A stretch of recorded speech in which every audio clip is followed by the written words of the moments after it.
Je reviens sur la notion de cycle. À mon avis, tout bien réfléchi, il n'y a que des hémicycles.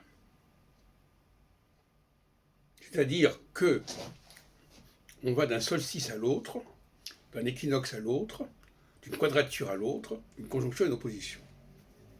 Autrement dit, un solstice démarre un cycle et un autre solstice démarre un autre cycle.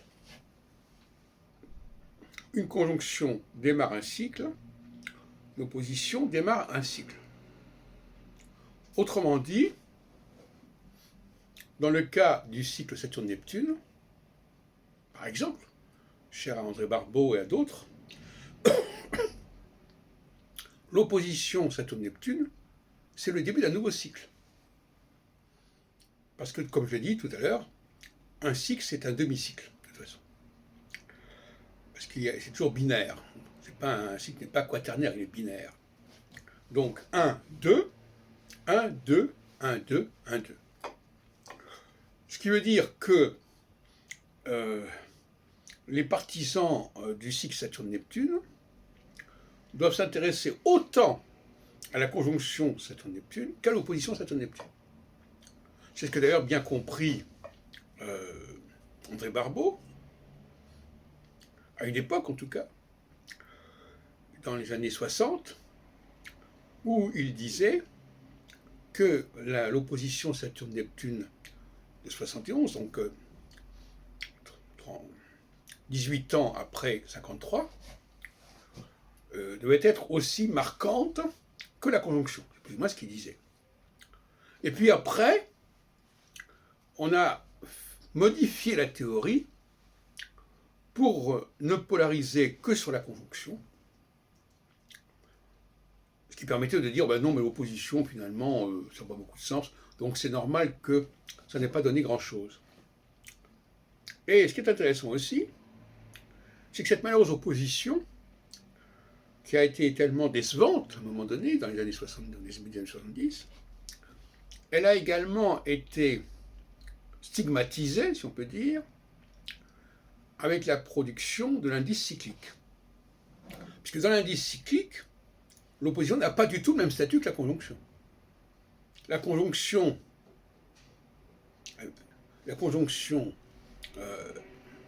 est un élément qui fait descendre la courbe, mais l'opposition devrait avoir le même effet. Or là, on nous donne une opposition qui fait monter la courbe. Et pas toute seule. En plus, c'est même pas l'opposé de la conjonction.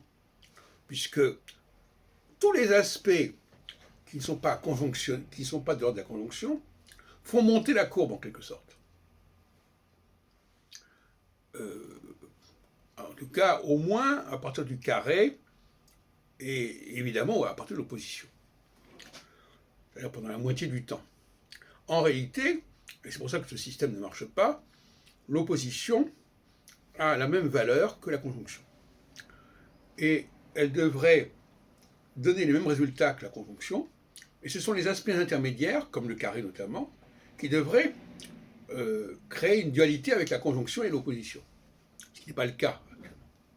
Donc là, il y a un problème de réflexion théorique qui fait défaut.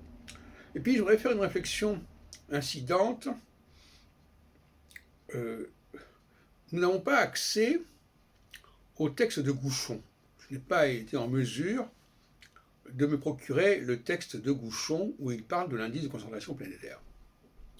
On ne connaît qu'à travers ce qu'en dit André Barbeau, ou ce qu'en cite André Barbeau, ce n'est pas forcément d'ailleurs une garantie.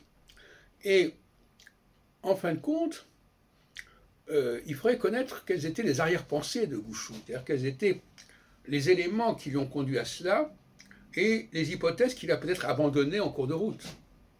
Mais quand on élabore une théorie, on n'élabore pas forcément d'un seul jet. Il y a des états préparatoires ou même des états provisoires. Et ce serait intéressant d'avoir les documents de Gouchon et ce qu'il a publié à la fin des années 40, au moment de ma naissance, parce que ça permettrait de voir s'il avait envisagé la question de l'opposition comme en parle André Barbeau, sur quoi j'ai un certain doute.